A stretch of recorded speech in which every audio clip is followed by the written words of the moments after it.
ખબરોમાં બન્યા રહેવા માટે બેલ આઇકોન દબાવો અને એબીપી અસ્મિતાને સબસ્ક્રાઇબ કરો। રાજ્યમાં છેલ્લા 24 કલાક દરમિયાન 1512 કેસ નોંધાયા તો 1570 દર્દીઓએ કોરોનાને માત પણ આપી છે। છેલ્લા 24 કલાકમાં જે કેસ નોંધાયા છે તેમાં 830 કેસ 8 મહાનગરપાલિકા વિસ્તારમાં નોંધાયા। સૌથી વધુ અમદાવાદ શહેરમાં 302, સુરતમાં 204, વડોદરામાં 135, રાજકોટમાં 108, જામનગરમાં 33, ભાવનગરમાં 13, જૂનાગઢમાં 11, ગાંધીનગર શહેરમાં 24 કેસ નોંધાયા છે।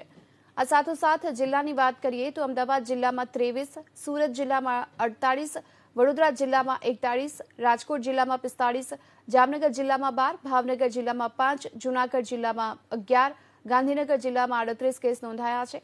આ સાથે અમરેલીમાં 20, સુરેન્દ્રનગરમાં 5, બોટાદમાં 3, કચ્છમાં 28, મોરબીમાં 27, ગીર સોમનાથમાં 8, પોરબંદરમાં 2, દેવભૂમિ દ્વારકામાં 3, મહેસાણામાં 74, પાટણમાં 28, બનાસકાંઠામાં 44, સાબરકાંઠામાં 18, અરવલ્લીમાં 10, ભરૂચમાં 26, વલસાડમાં 5, નવસારીમાં 18, દાહોદમાં 35, પંચમહાલમાં 22, મહીસાગરમાં 11, નર્મદામાં 14, ખેડામાં 42, આણંદમાં 11, છોટાઉદેપુરમાં 3, તાપીમાં 2 કેસ નોંધાયા છે।